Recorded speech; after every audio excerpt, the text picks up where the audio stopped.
आज 11 सितंबर है और आज भारत में सुरक्षा एजेंसियों ने एक बड़े आतंकी नेटवर्क का पर्दाफाश किया। देश की सुरक्षा से जुड़ा हमारा ये विश्लेषण आप ध्यान से देखिएगा।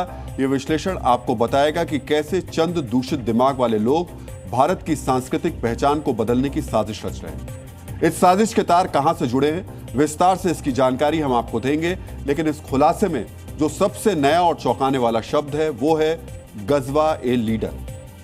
यह शब्द बार बार हमारे विश्लेषण में आएगा, इसलिए पहले इसे समझ लेते हैं। आज हम गजवा ए लीडर शब्द का प्रयोग उन लोगों के लिए करेंगे जिनका दिमाग कट्टरपंथ के जहर से दूषित है। दूषित दिमाग के लोग भारत में लोकतंत्र को खत्म कर खिलाफत वाली साजिश रच रहे हैं। ये शरिया वाले शासन का ख्याली पुलाव पकाते रहते हैं। दिल्ली पुलिस की स्पेशल सेल और केंद्रीय एजेंसियों ने आज दिल्ली, रांची, ठाणे, बेंगलुरु, निजामाबाद और राजगढ़ में एक साथ छापेमारी की और 5 आतंकवादियों को गिरफ्तार किया। छापेमारी में हथियार के साथ आईईडी बनाने का सामान बरामद किया गया। 6 संदिग्धों को हिरासत में लेकर पूछताछ की जा रही है। गिरफ्तार किए गए 5 आतंकवादियों का प्लान बेहद खतरनाक था।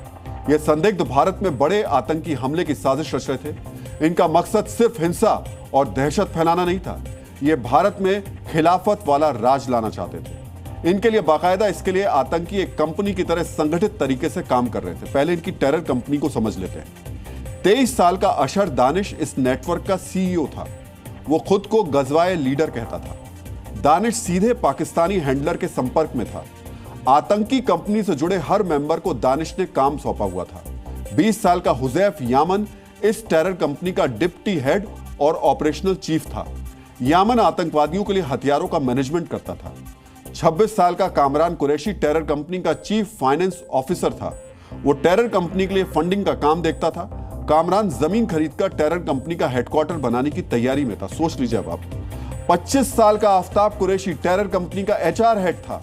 इसका काम था टेरर कंपनी में नए आतंकवादियों की भर्ती। इसके लिए आफ्ताब भड़काऊ वीडियो दिखाकर युवाओं का ब्रेन वॉश करता था। 20 साल का सूफियान अबू बकर खान सबसे कम पढ़ा लिखा था, इसलिए उसे टेरर कंपनी में छोटे छोटे काम के लिए रखा गया था। यकीनन हमारी तरह आप भी इस जानकारी से हैरत में होंगे। सोचिए साजिश कितनी गहरी और संगठित थी। गजवाए लीडर ने खिलाफत के लिए बाकायदा टेरर कंपनी बनाई थी। टेरर कंपनी के हर आतंकी का कामकाज बटा हुआ था। जैसे कोई कंपनी अपने कामकाज को प्रोफेशनल तरीके से चलाने के लिए प्रोजेक्ट बनाती है, वैसे ही गजवाए लीडर यानी टेरर कंपनी के सीईओ अशर दानिश ने युवाओं के ब्रेन वॉश के लिए एक प्रोजेक्ट तैयार किया था। इसका नाम प्रोजेक्ट मुस्तफा था। सोशल मीडिया पर प्रोजेक्ट मुस्तफा का एक ग्रुप बनाया गया था। इस ग्रुप में टारगेट यानी उन युवाओं को जोड़ा जाता था जिनका ब्रेन वॉश करना होता था। ग्रुप में भड़काऊ कंटेंट शेयर किए जाते थे। यह भड़काऊ वीडियो गजवाए लीडर को पाकिस्तान से मिलता था, यानी कट्टरपंथ का जहर पाकिस्तान में बनता था और वो गजवाए लीडर को सप्लाई होता था। शुरुआती जांच में सामने आया है कि आतंक के प्रोजेक्ट मुस्तफा से 40 लोग जुड़े हुए थे। एजेंसियों के मुताबिक ये नेटवर्क पूरे भारत में फैला हुआ था। इस पे 5-6 महीने से काम चल रहा था। जो 5 लोग इसमें हमने गिरफ्तार किए हैं उसमें अशरार दानिश जो कि झारखंड से अरेस्ट किया है, वो सेंट्रल फिगर है। उसके पास से काफ़ी मात्रा में केमिकल्स मिले हैं, आईडी बनाने की सामग्री मिली है। इस ग्रुप से वेपन्स भी मिले हैं। ग्रुप का बेसिक पर्पस जो समझ में आ रहा है वो ये है कि एक खिलाफत मॉडल ये इम्प्लीमेंट करना चाह रहे थे, जहाँ पर एक जगह होगी, ज़मीन होगी, उस पर ये शरिया नाफिज करेंगे और उसके बाद में टेरर एक्टिविटी को कैरी आउट करेंगे।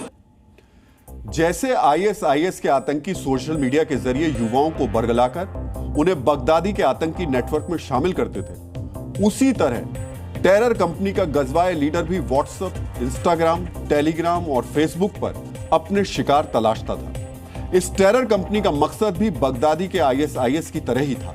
जांच में खुलासा हुआ है कि टेरर कंपनी भारत में खिलाफत यानी खलीफा का राज कायम करने की साजिश रच रही थी। इन आतंकवादियों की सोच कितनी जहरीली है, इसे समझने के लिए हमें खिलाफत के बारे में भी जानना चाहिए। खिलाफत का प्रमुख खलीफा इस्लामी शरीयत के अनुसार राज करता है, यानी खिलाफत में शासन शरिया कानून पर आधारित होता है। खिलाफत में इस्लामिक रीति रिवाज का पालन जरूरी होता है। इस राज में गैर मुस्लिमों को दूसरे दर्जे का नागरिक माना जाता है, उन्हें जजिया कर देना पड़ता है। खिलाफत वाले मॉडल में महिलाओं के लिए पर्दा अनिवार्य होता है। सोचिए गजवाए लीडर की सोच कितनी जहरीली और खतरनाक थी। वो भारत के संविधान की जगह शरिया वाला कानून थोपना चाहता था। जहरीली सोच से भरा गजवाए लीडर अशर दानिश भारत के सुंदर लोकतंत्र को तबाह करने की साजिश रचता था।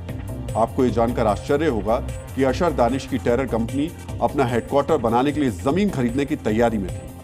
यहां खिलाफत वाली साजिश को अंजाम तक पहुंचाने के लिए भटके हुए नौजवानों को हथियार चलाने की ट्रेनिंग दी जानी थी। इससे पहले कि गजवाए लीडर की खिलाफत वाली साजिश आगे बढ़ती, एजेंसियों ने इन्हें गिरफ्तार कर लिया। फिलहाल जांच हो रही है कि इनके नेटवर्क में और कितने संदिग्ध शामिल थे, पाकिस्तान के किस कट्टरपंथी ग्रुप से इनका कनेक्शन था और इन्हें कहां-कहां से फंडिंग मिल रही थी। Zee News.